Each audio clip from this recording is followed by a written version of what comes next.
to Career Uprising. I'm your host and professional career coach, Lorraine Rise. Join me as I guide you through an amazing journey of self-discovery and empowerment. If you are looking for work, changing careers, or stuck in a toxic job, then this is the show for you. I offer both practical and spiritual guidance to help you up-level and advance your career. Let's start the uprising.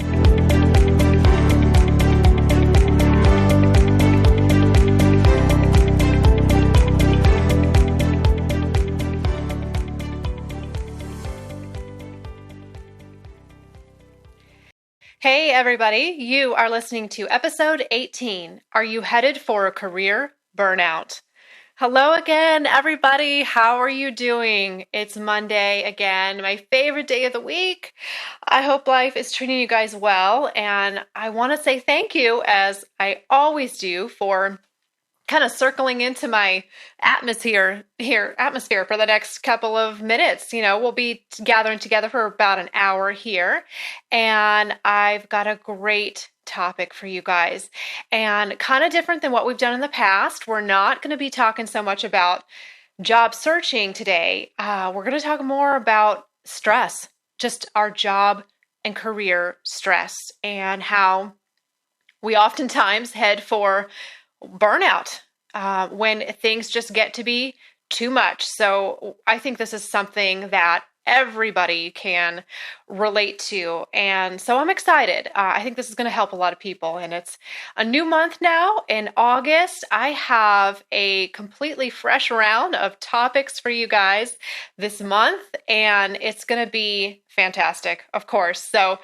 I'm going to do my best to start out your work week today the same way that I always do, with a healthy dose of positivity and inspiration. And if you're feeling burnout, like I'm going to talk about, I think you're definitely going to need that, the positivity and the inspiration, if you can relate to today's topic. So, one of the things that really made me want to talk about managing work stress is, we spend so much of our lives at work. We really do. And I'm sure you've heard it said before that we often see the people we work with more often than our own families. And I think for a lot of people, this is true. And it's just not right. When I think about it, I don't know where the 5-day work week and 2 days off on the weekend came from, but it doesn't seem very balanced to me. And I can see how a lot of people would get burned out. But you know what? I didn't make up that system, so I don't know. But that's kind of how it is. We spend a really disproportionate amount of time at work, and at least in the U.S. here, I know that we do. And it's actually, I kind of looked into this a little bit more. It's been estimated that you'll spend about 90,000 hours of your life working. That's roughly a third of your life for most people, assuming that you live, the typical lifespan. And so what that is, also how they arrived, I think, at that number is if you work the typical 40 hours a week from about the age of 20 up to 65 and take off, the average 2 weeks vacation a year. Well, there you go. I think that's where you arrive at 90,000 hours of your life. So you can imagine, if you don't like that place that you are spending all that time, if you're working long hours, as like I said, we are definitely known to do here in the United States. Because I know there's some listeners, I think, outside the United States for this show, which is really, really cool. Coupled with long commutes. I know here in the DC area, that is a huge, huge problem, and other places as well. An hour each way, sometimes more, not uncommon around here. Plus, just couple that with general feelings of unfulfillment, underappreciation, not liking what you're doing, all of these things. You just add it all up together, and it is a recipe for burnout, for stress. And even worse than that, honestly, depression for a lot of people. Because I really believe that career burnout equals life burnout. It's true. If you hate your job, it's only a matter of time before you're going to hate your life, right? I know that sounds like an exaggeration, but I don't think it is. And I think that anyone who's been through that will tell you that that's not an exaggeration. People truly become depressed because of their job situations, so give it enough time. And I think that that will happen. If that hasn't happened to you, that's good. If you can't relate to that statement, that's a good sign. I'm glad. But it does happen for a lot of people. Because what happens is, I think when we experience chronic stress, not just that bad day here and there, but when we experience ongoing chronic stress in our jobs, that's when it really starts to bleed into our personal lives, and it takes a toll on relationships, on your health, and other areas of your life. I've seen it happen. I've seen it happen in my own family. I'm sure you probably have too. So what I want to do today is I want to use this time that I have with you to talk through how we can take a more proactive approach and make sure that job stress, because it's going to happen, it's inevitable, it's going to happen, to make sure that that job stress doesn't become life stress. There needs to be a separation and a distinction there, all right? And I have 7 tips for you. I've got a lot of strategies that I want to share with you today on how you can immediately start to manage this stress and achieve better balance in your life. All right. And I've got some more kind of research and statistics to share with you guys. Everyone loves a good statistic, right? I know I do. So I did a little bit of digging, like I said, on this topic. So I'm going to share a little bit of what I found with you guys. And then later in the episode, we're going to dig into how you can fix this for yourself. All right. So, and I want to say too, that the focus that I want to bring to the topic today is, of course, managing burnout and stress. But I don't want to just tell you that the solution to that is to go out and find another job. Sometimes that can be the solution. Sometimes you do need to get a different job because that's the source of your stress.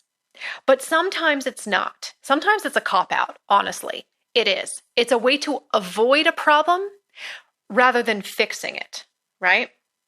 And if you don't fix the problem, you've heard me say this before if you listen to my show, if you don't fix the problem, it will follow you. It will follow you to your next job because you never really learned how to manage the stress, right? So when it shows up again, you're going to have the same problem. Well, I don't want that to happen to you. So I think rather than me just saying, oh yeah, your job is stressful, you need to find a new one. I think you would be better served if I taught you something. If I taught you how you can actually manage the stress and take care of it when it comes up and kind of keep it in its place and not let it bleed into other areas of your life. All right. So sometimes, yes, the answer is that you need a new job, but I want to go beyond that and give you some tools and some ideas of how you can immediately in your current role start improving things. Okay. All right. So like I said, so the tips I'm going to share with you today, and I have 7 of them in total, are all going to be kind of geared around how you can take action right now without having to look for a new job. All right. Because I don't want all this to follow you. That would just be such a shame and such a waste of time too.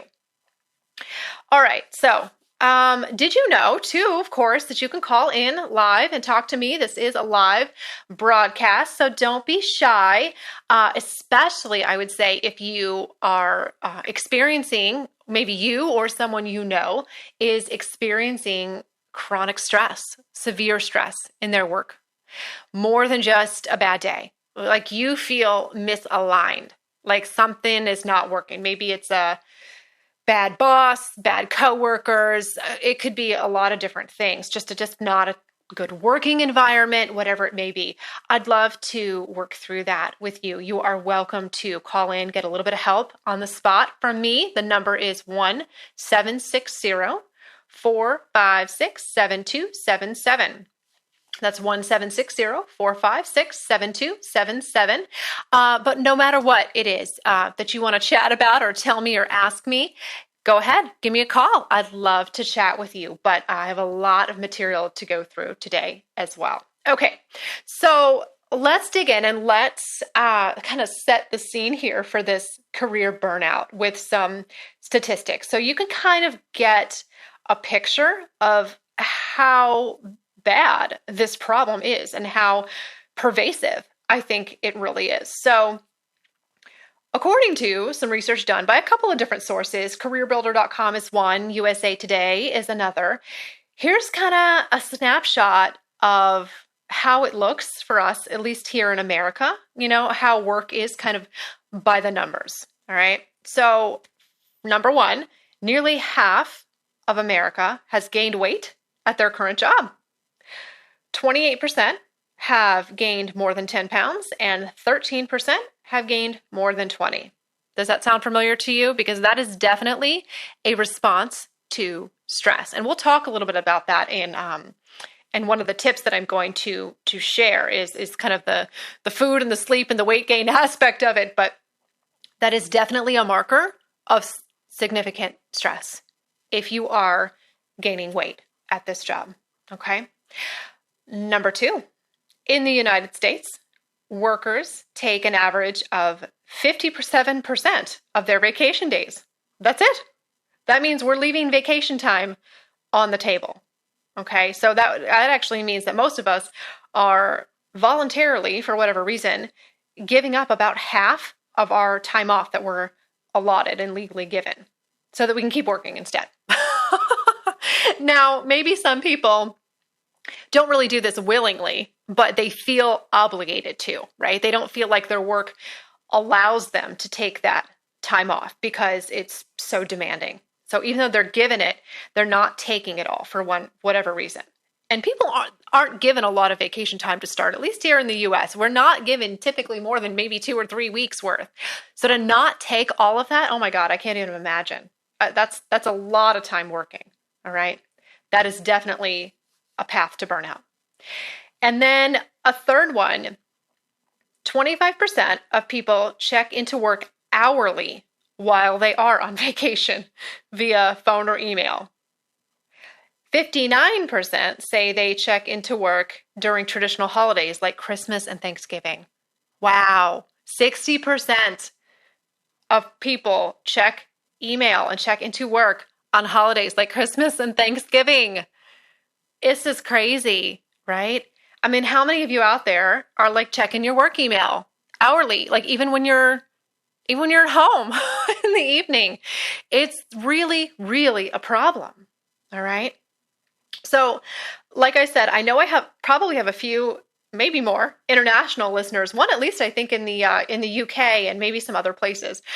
I don't know what the statistics are like other places, but that's how it is here. Maybe it's a little bit better. I know it's pretty bad here in the US. I think it's worse than a lot of other countries in terms of overworking and job stress. But I know myself what burnout feels like. I do.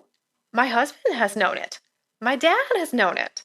I mean, when I was a kid, I was pretty well aware that there were times when my dad was really stressed out from his work for what I didn't necessarily know why. And I didn't know the details of it, but even as a kid, I feel like you can kind of witness that in your parents, once you become at least 8, 9 years old, something like that, you know what it means to be under stress. And you can recognize it sometimes in your parents because, maybe they're in a bad mood when they come home. They don't have much time for you, whatever it might be. I feel like that's one reason why it affects the family. It doesn't just affect you because other people, even kids, can notice when you're not yourself and you're not happy and it doesn't get better after time goes on. And we live in this world of constant connection. I mean, you heard the statistic of 25% of people are checking into work hourly on vacation. We really are over-connected here, and it's exasperating our stress even more. It's kind of a cycle that we're in. We feel like we can't get away from work, so we keep checking in, but it just keeps stressing us out even more. It's almost like the expectation now is that you are supposed to be constantly connected to work by even social media, phone, email, instant message chatting. I mean, whatever it is, it's gotten really, really out of hand. So what happens when we feel chronic job stress? What happens? Well, we get short and irritable with people at home, right? That's only natural. I think we start to become impatient and even just less tolerant of little mundane daily stresses. Things like traffic jams or forgetting to fill up on gas on your way out. Little things like that start to trigger you much more because you're kind of on edge, right? I think we eat poorly as well because we're pressed for time and we just, quote, need something quick, right? We're eating our meals on the run because we're busy working long hours. So our health is then affected as well. Maybe you go to bed earlier now too because you're just exhausted at the end of the day. And that leaves less time in the evening for you to be with your family. And that can cause more stress and feed into the cycle because they feel like they don't get very much of you, right? And now you're just tired when you come home. Or maybe you do the opposite. I've seen this. Maybe you stay up later than you normally would because you're just kind of delaying the inevitable. As soon as you go to sleep at night, tomorrow's going to come and you got to go back to work. And that thought is depressing. And so you kind of become a night owl. It's like an avoidance. I've seen that happen. This can manifest itself in different ways. It depends on the person, how you kind of process this stress and the ways that it shows up for you in your life. But when this happens, and it goes on for months and months, it can go on for years and years. This is where people start to get depressed. They gain weight. Then they get depressed because they gain weight. Right? They're living out of their cars, living out of cubicles, eating their meals there. And they're so tired when they come home.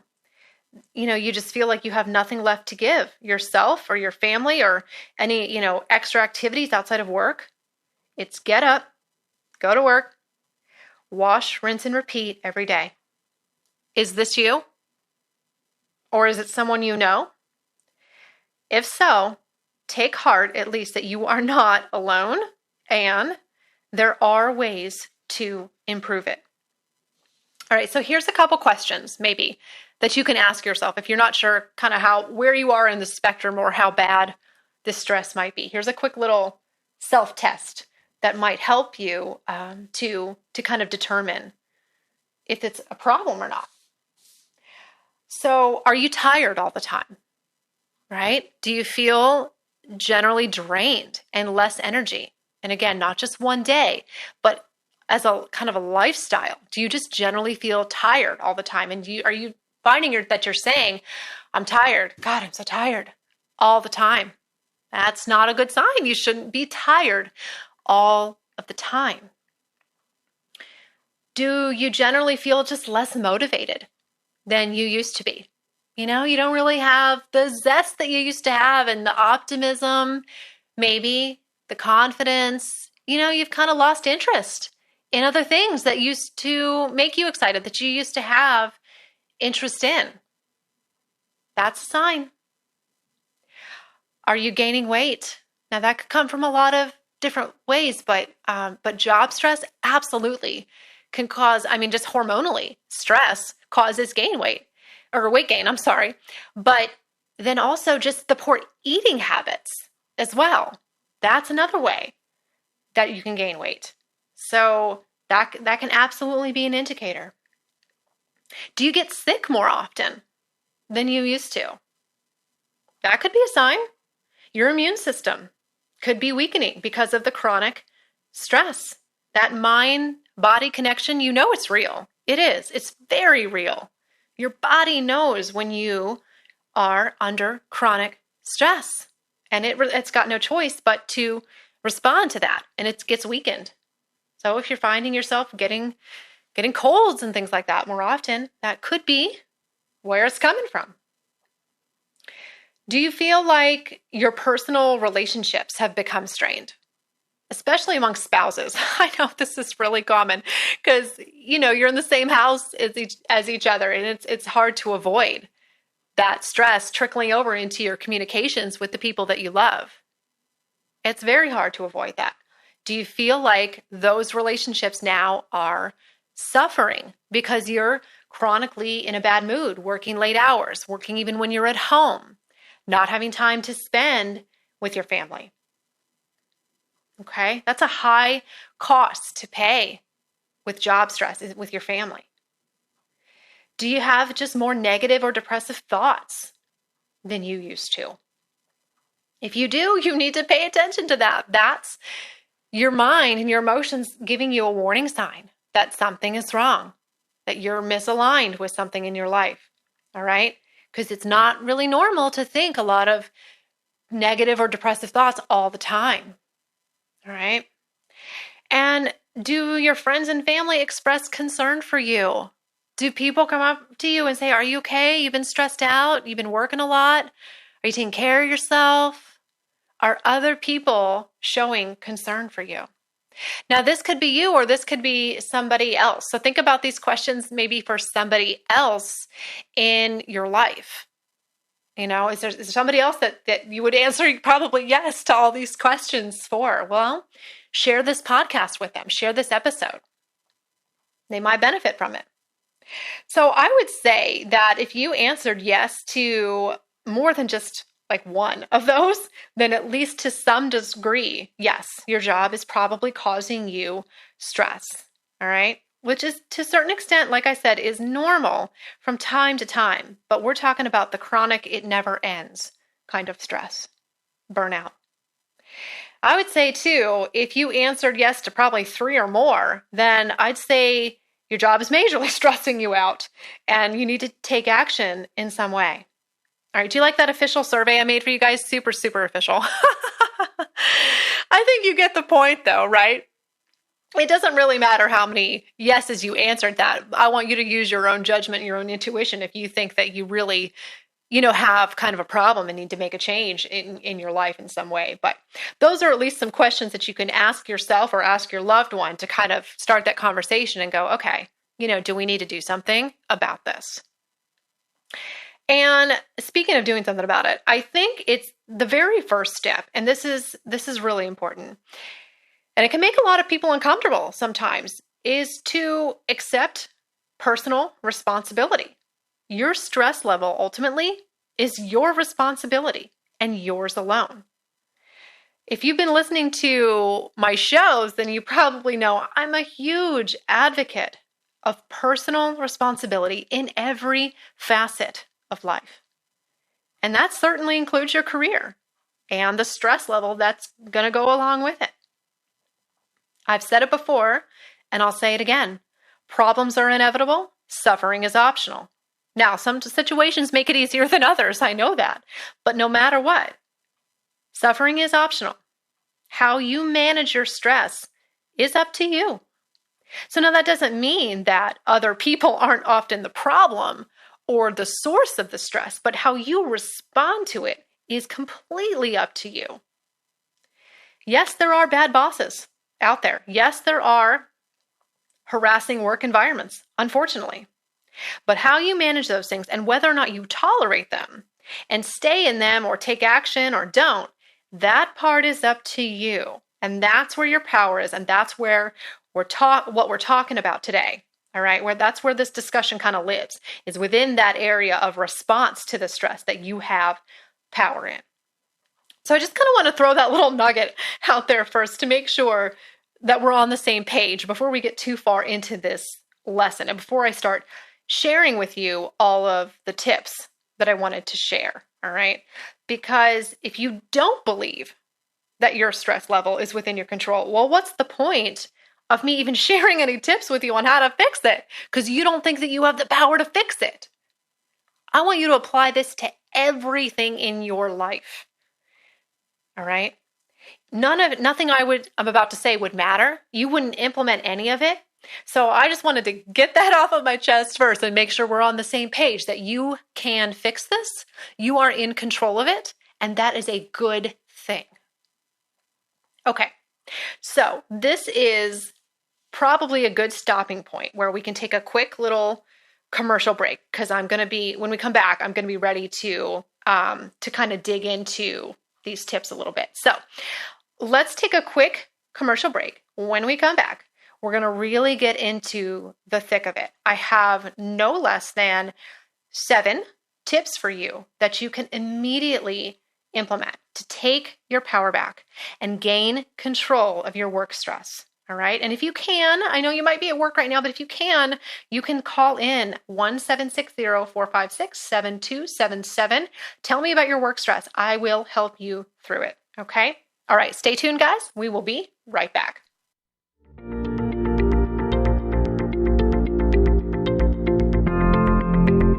We're on a short break again, and I have a question for you. Are you looking for a new job, but you don't know where to start? Many clients don't know how to launch an effective job search, and they spend months or even years looking. Well, it doesn't have to be that way. My coaching program, Career Jumpstart, is an excellent solution for those who know what job they want, but they need a plan for how to get there. In this program, I will personally guide you on how to confidently and authentically market yourself to employers, resulting in a better job faster. If that sounds like what you need, head over to my website, worksmartcounseling.com, and apply for the Career Jumpstart program today. That's WorkSmart, COUNSELING.com. All right, let's finish up our show.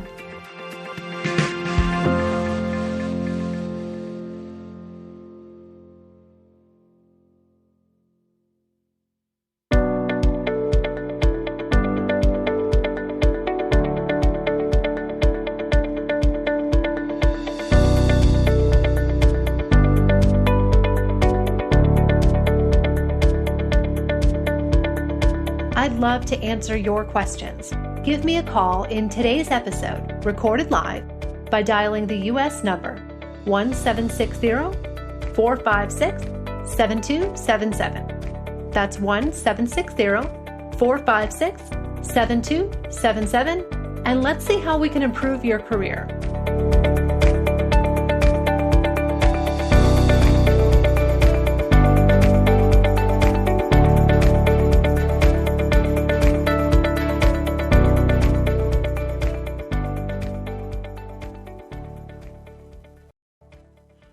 All right, and we are back. Career burnout, job stress, fun, lighthearted little topic we have today, right?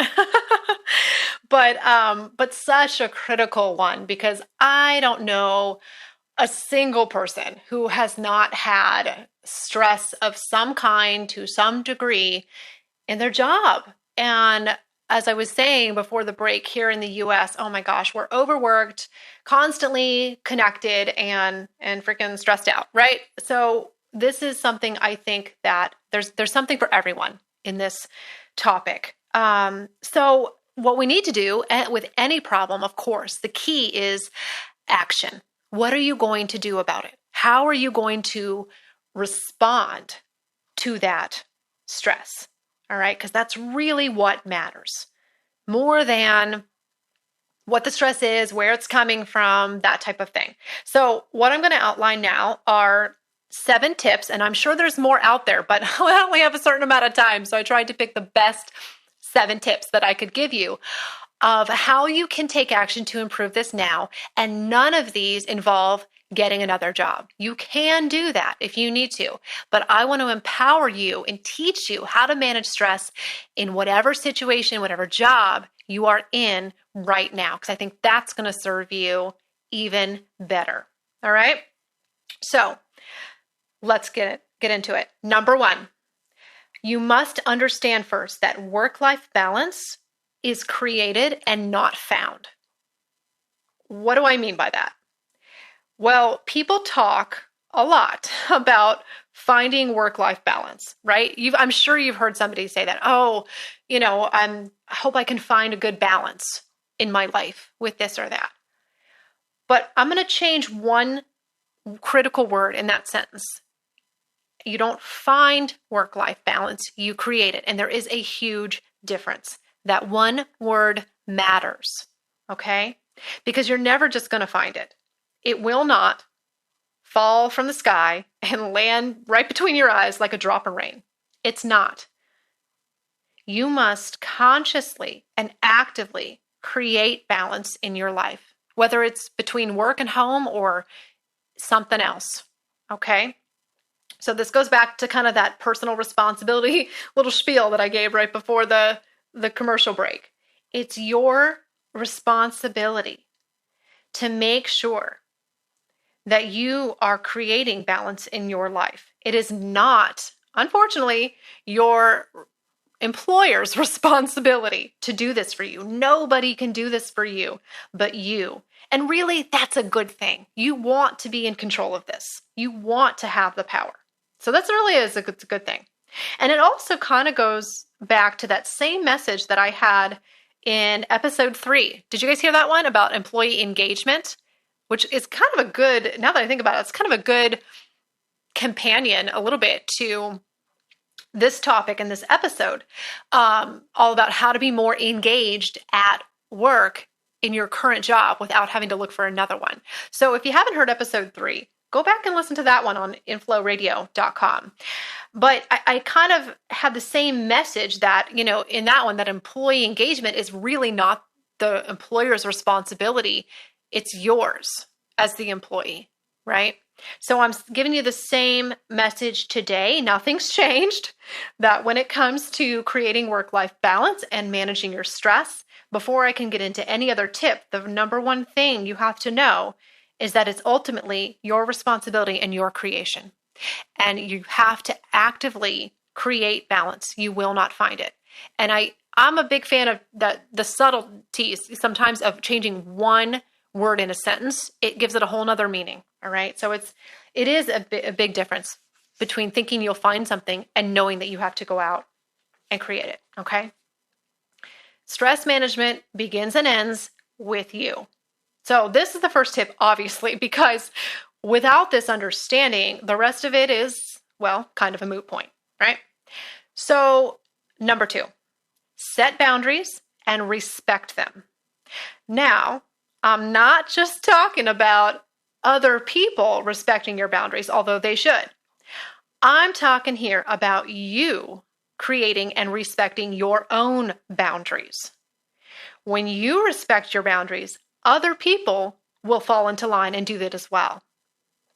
So, for example, if your boss or coworkers are, let's say they're emailing you on the weekend, okay? You're supposed to be at home, having time off, relaxing, and you're getting work emails on the weekend. Do you reply? Do you? If you do, you are teaching them that emailing you on the weekend is okay and that you'll respond. So that's your fault. Really, it is. If you ignore their emails and wait and reply on Monday, eventually they will stop. They're like little puppies that need to be trained not to poop on the carpet, right? You like that metaphor? That's a way to say that I think you'll remember, right? Train those puppies not to do that, right? Seriously though, you can train other people how to treat you and what your boundaries are. Let me give you a little example of this, okay? This is perfect. I was just a few weeks ago coaching a client who had recently separated from what was a very stressful job that she had been at for many years. And she went ahead and just kind of detached from it and went ahead and quit, which is fine, while she's looking for a new one. And she'd been there for years and years and was pretty much like the glue that held this place together. I mean, she knew what was going on. Even after her last day, she was getting text messages from people there asking her questions about how to do things because she was the one who knew how to get stuff done there. She'd been there so long. Even after her last day. So when she told me this in a coaching session, I said to her, okay, surely though you don't respond, right? She said, well, yeah, just quick little yeses and no responses here and there. And I was like, oh my God, no, no, no, no. The paychecks aren't even clearing anymore. And this job is still stressing you out. You're not even at it anymore. Don't do that. It blows my mind to think that some people could have stress from a job that they're not even at anymore. Boundaries, people, boundaries. Not only do you have to set them, but you yourself have to respect them. Otherwise, they don't really even exist. So hopefully that is a good example for you. But okay, so number 2 was set boundaries and respect them. Number 3, make sure that the problem isn't you. Oh my God, what did she just say? Lorraine, of course the problem isn't me. It's my boss. It's my schedule. It's the 500 unread emails that I have. They're what sucks. It's not me. All right, hear me out, guys. Hear me out. Understand what I mean by this. All right. What I mean is to make sure that you are not adding to your stress unnecessarily in any way with negative, self-limiting, unnecessary beliefs or beliefs that are simply false, assumptions. A lot of times we make assumptions about other people's motives or intentions, and they're wrong. They're actually just a story that we kind of made up in our head because we just assume that someone is trying to make our life miserable, and they're not, okay? Make sure that you are not worrying about things that don't need to be worried about, not doing things that don't need to be done, not holding expectations of things that may never even happen. We often take on more stress than is even necessary, and sometimes even create stress that doesn't even exist. Have you ever known anyone that kind of has that warrior, quote, warrior personality? I'm sure you've heard of that personality type. A lot of people have it. Fairly normal. Life is hard enough. Work is demanding enough. Don't be the barrier that keeps you from having inner peace. Please don't be the person that blocks you from being happy and having peace. I want you to be honest with yourself and really take a good self-inventory of your thoughts and your feelings and your responses to the people around you at work. And ask yourself, are my thoughts really serving me? Are they really true, or is it just kind of a habit or a story that I've made up? I'm serious here, guys. I dare you to do this and make sure that you are not adding anything to the equation that is unnecessary. And if you are, it is totally okay. It is so normal. We all do it. We all have self-defeating or self-limiting behaviors or thoughts from time to time. It's just a matter of whether or not you're going to recognize it. I doubt any of us are ever going to fully eradicate all of the unwanted, behaviors and habits that come up. That's okay. But I want you to be able to recognize them and fix them to make sure that you are not adding to your own stress by making false assumptions about other people. And this is kind of a good setup for the 4th tip in just a second. These two kind of go hand in hand. All right. So number 3 was make sure the problem isn't you. I thought I'd get your attention by stating it that way. Number 4, don't take anything personally. So let's pretend that your boss comes up to you and is real snippety and says, I need that report from you immediately. Do you have it done yet? Okay. So they're like putting pressure on you and kind of snapping at you. You could interpret this as, well, that's normal. My boss is a jerk. Doesn't like me. just trying to make my life, harder than it has to be. Maybe that's true. But maybe it's not. Okay. Let's not jump to conclusions here. Maybe they are simply under stress themselves, and maybe they aren't managing it very well, right? And it's bleeding over into you. Maybe they have their own pressure, their own deadlines and obligations, and they feel bad themselves that they're behind. So they're kind of pressuring other people to get stuff done. Just give that some consideration. Don't always assume that you know somebody's intention or motive for saying or doing something. What would that change for you? What would it change to know that nothing that other people say or do really is because of you? It's true. I just want, even if you don't believe it's true yet, if you're not quite there on that wavelength with me yet, that's okay. Just pretend for a minute. Just play a little game and pretend. What if that was true? What if nothing my boss or my coworkers ever really said or did or didn't say or didn't do that made me mad really was because of me? I want you to, if nothing else, I want you to think on that for this week after this lesson, okay? Think about what that would change for you if that was true. And be careful not to get too caught up in gaining other people's approval. All right. This is hard for a lot of people. It's been hard for me in the past. Absolutely.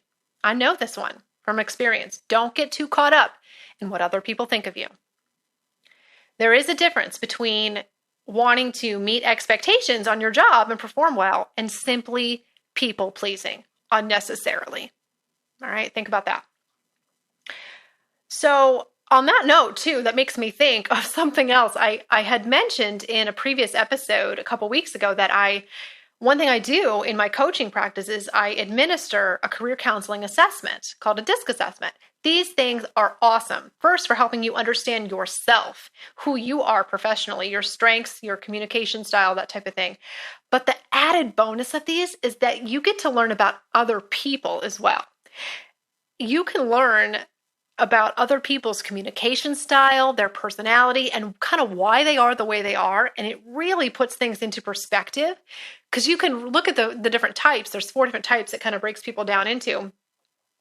And you can recognize your boss or whoever that you work with, or even your spouse, and go, oh, okay, they're a this type or that type. And it gives you so much understanding as to why they are the way they are and how they interpret information so that you cannot take it so personally next time.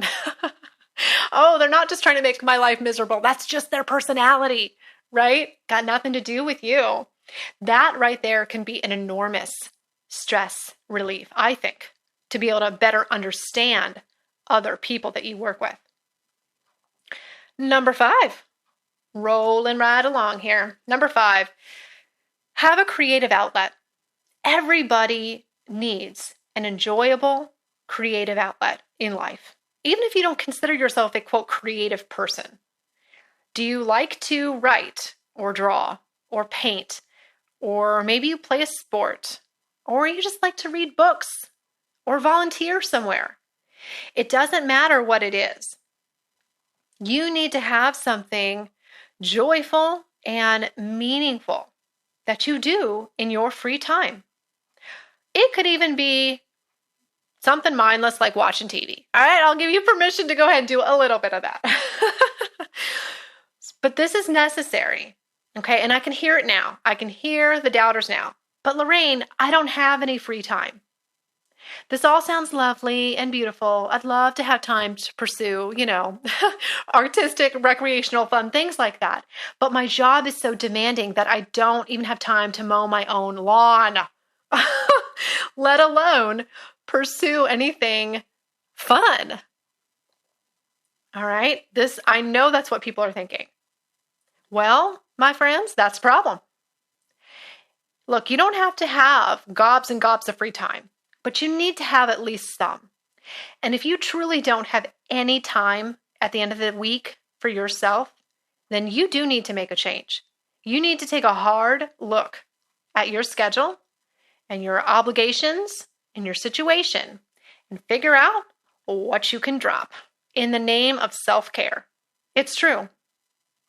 And this is where sometimes people do conclude that maybe they do need to go get another job because maybe the demands are never going to lighten up. if what is expected of you truly you feel goes beyond reasonable and leaves no time for rest and relaxation, well, then it might be time to go. Self-care needs to be a number one priority for you. If you're too busy to take care of yourself, then you're too busy. That's it. Plain and simple. If you're too busy to take care of yourself, you are simply too busy and something needs to change. Okay? All right. Still got 2 more. How about that? I could probably be here all day with this. All right, number 6. Have a regular practice of meditation or personal reflection of some kind. And note, this has nothing to do with any certain religious beliefs, spiritual beliefs, nothing. Everybody just needs quiet time, not just 5-year-olds, right? Everybody needs self-reflection, quiet time. It could be journaling. It could be meditation, whatever your style. Doesn't matter. Find some quiet, reflective time every day if you can, or at least a couple times a week. Do what you can with what you have from where you are. If it's more than you did last week, good. If you can start maybe with just 3 minutes a day, can you find 3 minutes of quiet time a day? Start there, and then hopefully you can work up to more. But if you've never done this, let me tell you, you don't know what you're missing.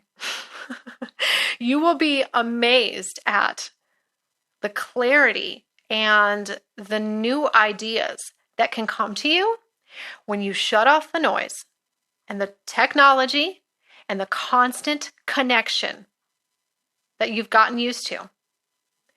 And just sit, just be quiet. You can visualize, you can think about nothing, you can journal. I don't really care what you do, but you need to find some kind of regular, hopefully daily, practice of quiet. Personally, for me, I love the flow dreaming technique from our network's founder, Summer McStravick. I have used flow dreaming for 10 plus years. And the reason it's been so effective for me is because I've adopted it as my lifestyle. It's a regular, almost everyday practice that I've had for the last decade. And it's the reason I've been able to achieve as much as I have been able to. And I'm only 34, okay? It's the reason I'm so damn happy every day doing what I love, because I have adopted it as my personal practice every day, and it works for me. So find something else, or look into the flow dreaming. It might work for you too. But find what works for you and do it. Stick with it, okay? And that brings us to our final tip, number 7. Please prioritize food and sleep. This sounds super basic. I know, but we don't sometimes. We don't. Okay, maybe it sounds funny the way I stated it, but it's true. What are you eating? Are you eating fast food and frozen meals because you're stressed out and you don't have time to even take a full, proper lunch break? Well, that's going to add to your stress. Like I said, the mind and body are connected. We know this to be true. We know it for sure. Please don't skimp on those basic things that matter the most, and food is one of them, okay? If you're not eating healthy, you're going to feel it. Your body is going to feel it, your mind, you'll have less clarity, less focus, ability to remember and think. I mean, it's just linked to everything. And then, of course, we were talking about weight gain in there as well. This is all connected. Okay, so please take a look at what you are eating in a day and ask yourself, am I eating in response to stress? Am I eating because I'm pressed for time and I don't have time to make something proper or actually sit down and enjoy my meal? All right, same thing with sleep. Are you sleeping well enough at night? Are you getting at least 6 or 7 hours? It's so often that we sacrifice these basic necessities as a response to stress, but then the poor eating and the lack of sleep end up adding right back into it. It's like a loop. We'll call it the stress loop. There you go. I just made that up. You like that? It's the stress loop that we're all in. Like a hamster in a wheel, just running and running, okay? It's funny and ironic in a sad way how we often respond to our problems, but then it's our responses that end up causing more problems. Sheesh. So here's one final thought, because we're coming up in the last couple of minutes here, okay? What if none of these things work, right? What if? What if you really try, or maybe you're already doing these 7 things? Well, sometimes changing jobs is the answer. Sometimes it is. Sometimes it's bad enough that you do need to go ahead and quit. And sometimes you even need to quit before you have the next job. I'm thinking about making an episode about that. Should you quit your job? What do you guys think? Would that be helpful? Like how to know if it's really the right decision for you to go ahead and quit without having something else lined up. Because there are times when that is necessary. But I don't want you to take that decision lightly, right? So I want you to make sure that you go through this kind of list and exhaust the other tools that you have in your toolbox first, and make sure that you're doing everything that you can in your current role. Because wouldn't it be better if your current job could transform itself somehow, if the stress level that you have where you are now could somehow be mitigated and you wouldn't even have to go anywhere else? That could be really, really, really good. Okay. So think about that and make sure that you are really taking these tips to heart. All right. And if I missed one, tell me. I'd love to know, who out there has another tip for how to successfully manage their stress. You can pop it into my Facebook group, Career Uprising. I would love to hear, stories of people who've adopted great practices or have other tips that maybe I have forgotten, because I'm sure there's plenty of other ways. Stress management is such a personal thing, We all handle it kind of in a different way, but I wanted to give you some great tools to explore in your current job. All right. And if you need help, contact me. If you feel in a bad situation, you're not sure if maybe you should leave, or you're not sure how to implement these tips, consider coaching. A coach like me can help you to work through whatever your current situation is, see if it makes sense for you to leave your job or not, or it's a big decision, one that you don't necessarily want to make alone. So I'd be more than happy to help you through that. So you can go to my website, go to worksmartcounseling.com if you're interested in that, you want to take the next step. Love to help you through your personal situation. All right, you guys, we're going to have to wrap up. It's going to be time to part ways. I know. I'm sad too. Trust me. I feel ya. Let's look ahead. Let's talk about what's coming up next week, because, we're going to be talking, that's right, about salaries, how to make the salary that you are worth. That's going to be a good one. Are you tired of being underpaid? Right? Do you feel uncomfortable asking your boss for a raise maybe? You don't have to accept a job for less than the salary that you deserve. You don't. I have successfully negotiated my own salary increases and job offers, and I've coached other people to do the same, including my husband, but including other clients as well. I help people with this every day, and I'd love to help you with it as well. So that is going to be the topic for next week. We're going to talk about how to negotiate the salary that you want. I would highly recommend, if you haven't done so, listen to episode 10 that I did a couple weeks ago, Your Relationship with Money. Great prerequisite kind of for that episode. So if you haven't listened to that one, listen to that in the archives. Go to infloradio.com before next week, and that'll give you a great foundation for the discussion for sure. But also, I would say too, if you like what you hear on this show, you want to maybe take the next step, sign up for my email list. Be a part of my little community.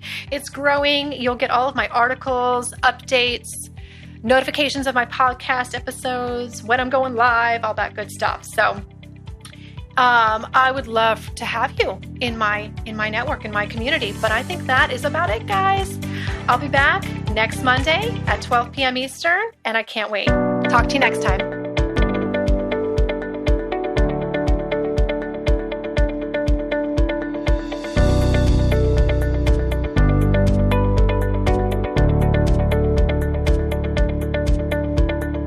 That's it for today's show. Thank you so much for listening. If you like what you heard today, please consider giving the show a positive review on iTunes. It would mean a lot to me, and it would help to spread the word so that others can learn about the show. Thanks again for tuning in, and I can't wait to connect with you again next time on Career Uprising. This show was brought to you by inflowradio.com, the best curated talk radio network for personal development, wellness, spirituality, and conscious business.